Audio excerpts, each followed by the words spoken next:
Sir, आपने कांग्रेसी नेताओं को बलात्कारी कहा है सारे भरी सभा में, तो उसमें देखिए क्या तथ्य क्या इसमें मौजूद है? कुछ देखिए वो जो मैं तथ्य के आधार पर बोल रहा हूँ और आपको बताना चाह रहा हूँ, मैंने जो कहा था, मैंने मेरा भी नार्को टेस्ट करने के लिए कहा था कि राजेंद्र गुड्डा का भी नार्को टेस्ट कीजिए, पूरी मंत्री परिषद का नार्को टेस्ट कीजिए, वो मैंने कहा था।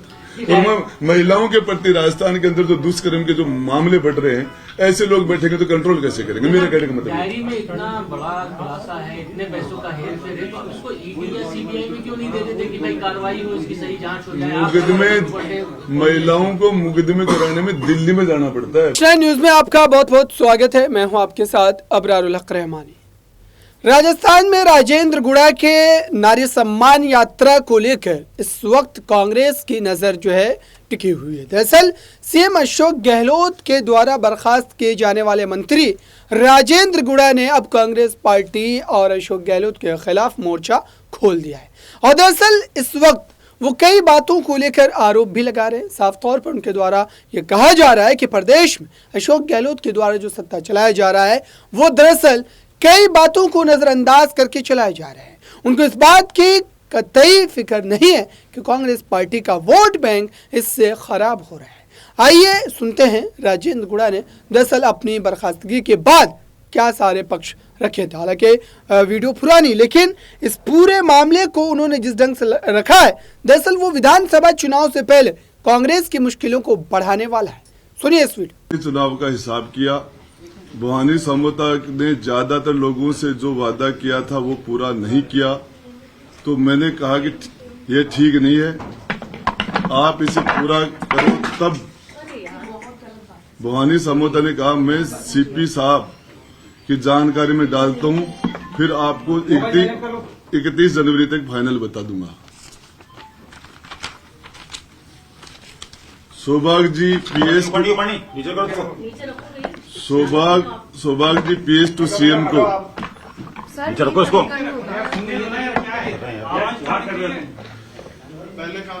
सौभाग्य जी पीएस टू सीएम को फोन कर कहा कि मेरा आरसीए वाला हिसाब कर दो, जरूरत है। उन्होंने कहा कि मैं सीएम साहब से बात करके बताता हूं। ये हैंड राइटिंग है उनकी खुद की, धर्मेंद्र जी की।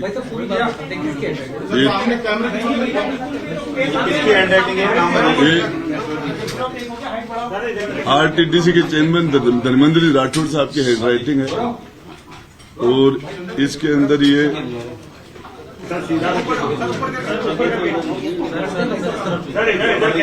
जो मैंने पढ़ा हुई है। डायरी में जो लिखा हुआ है, इसको जो लिखा हुआ है ना, ये इसको पढ़ दीजिए एक बार।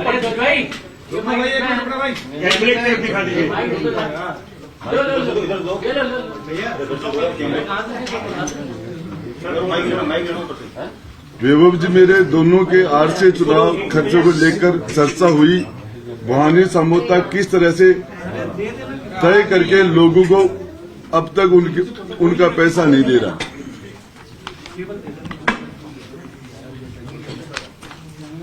राजीव खन्ना आए, आरसीए चुनाव का हिसाब किया। भवानी समझौता ने ज्यादातर लोगों को जो वादा किया था वो पूरा नहीं किया, तो मैंने कहा कि ये ठीक नहीं है, आप इसे पूरा करो। तब भवानी समझौता ने कहा कि मैं सीपी साहब के जरिए सीपी साहब की जानकारी में डालता हूं कि वो आपकी जानकारी में 31 जनवरी तक फाइनल बता दूंगा। सौभाग्य जी पीएस टू सीएम को फोन कर कहा कि मेरा आरसीए वाला हिसाब कर दो, जरूरत है। उन्होंने कहा कि सीएम साहब से बात करके बताता हूं।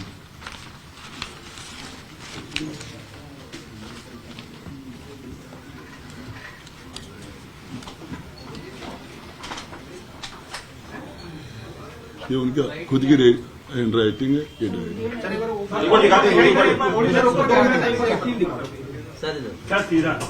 ये जो डायरी आप दिखा रहे हैं राजेंद्र जी, क्या आप दिखाइए एक बार, दिखाइए दोबारा। क्या है डायरी, उसके बारे में बताइए।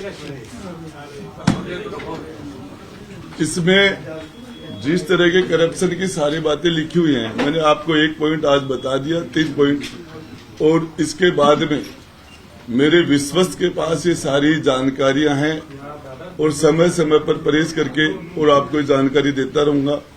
यदि मेरे खिलाफ झूठे मुकदमे किए जा रहे हैं, मुझे जेल में डाल देंगे तो कोई दूसरा आपको जानकारी देगा, और बाहर होऊंगा तो मैं जानकारी दूंगा। गुड़ा साहब, अब तफसील में हमको ये समझाएं, ये जो डायरी आपने पढ़ के हमें बताई, कि क्या कंप्लीट डायरी आपके पास है पूरी, या इसका कोई भाग मिसिंग है? मिसिंग भी है। कितना हिस्सा? अब वो एग्जैक्ट नहीं बता सकता। जो है उसमें से क्रिकेट संघ को लेकर के आपने कहा, और चीजें भी है। इसके बारे में बता दें। क्रिकेट संघ, ये भवानी सामोता कौन है, सौभाग्य जी कौन है? आपको पता है जो सौभाग्य जी सीएम साहब के ओएसटी हैं, और उनसे राठौड़ साहब की बात हुई है, और उससे पहले भवानी सामोता सारी क्रिकेट देखता है। ये सारा का सारा, और ये जो सिस्टम है आपको बता, आगे और जानकारी देता हूँ। लेकिन धर्मेंद्र राठौड़ जी कहते हैं कि मैं तो केवल गांधी डायरी यूज करता हूँ। ये गांधी डायरी है। 3 डायरियां जो है रिकॉर्ड में हैं, जो ईडी ने जब्त की थी। आपके पास जो डायरी है वो डायरी फेक है, मतलब कुछ भी नहीं है। आप हैंड राइटिंग मिला लो। गोड़ा साहब, ये टुकड़ों में आप रिलीज करके क्या सरकार को ब्लैकमेल कर रहे हैं, क्या दबाव में लेने के लिए एक साथ क्यों नहीं दे रहे मीडिया? सरकार मुझे ब्लैकमेल कर रही है। मुझे मुकदमे लगाए जा रहे हैं, माफी मांगने के लिए कहा जा रहा है, और दबाव तो मेरे पर बनाया जा रहा है। मैं तो झेल रहा हूँ। कौन कह रहा है ये? रंधावा ने माफी मांगने के लिए प्रेस में कहा, आपके सामने बाकी लोग बोल रहे हैं। सर, आपने पिछली प्रेस कॉन्फ्रेंस में कहा था कि रफीक खान जी ने, जो कि आदर्श नगर विधानसभा के विधायक हैं, उन्होंने आपकी डायरी छीन ली थी। फिर ये कौन सी डायरी है? देखिए, मैं आपको बताऊं, मैं बता रहा हूँ, डायरी के पार्ट थे। ओके, तो ये डायरी के तो पार्ट थे। नजर नहीं आ रही आपसे ना, मैं सर? पूछना, मेरे हाथ में डायरी थी, हाउस में मेरे से छीनी गई।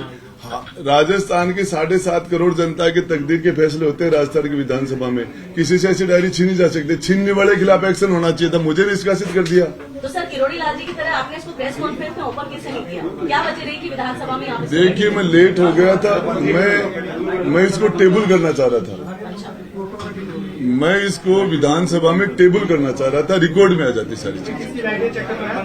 गुड़ा साहब, जो अभी तक आपने पढ़ा, उससे ऐसा लगता है कि राजस्थान क्रिकेट संघ में चुनाव के वक्त पैसों के जरिए वोट खरीदे गए।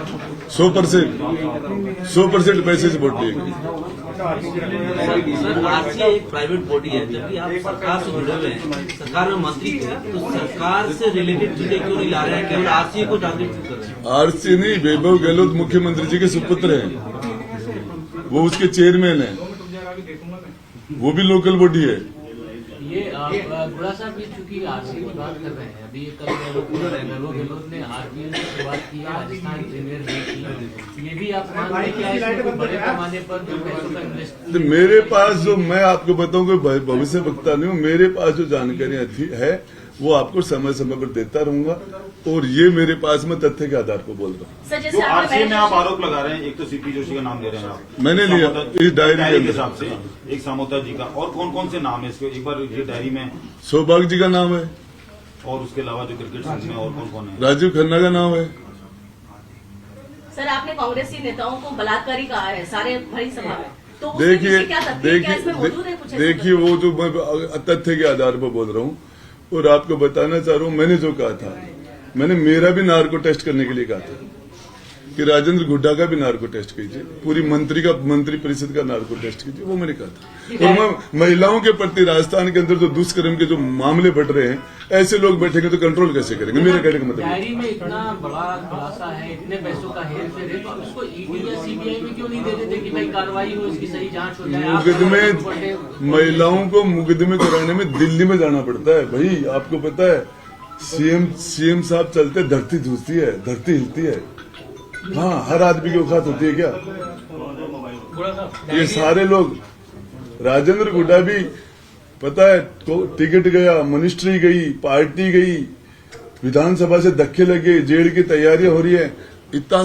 तो आपने देखा दर्शकों, राजेंद्र गुड़ा कई मुद्दों को लेकर साफ तौर पर अशोक गहलोत की सत्ता को घेरते नजर आ रहे हैं, उन पर गंभीर आरोप लगा रहे हैं। लाल डायरी को लेकर कई बड़े सवाल खड़े किए जा रहे हैं, लेकिन इस पर अभी भी अशोक गहलोत की खामोशी बनी हुई है। इस खास रिपोर्ट में बस इतना ही। जुड़े रहिए बड़ी खबरों के लिए नेक्स्ट 9 न्यूज के साथ।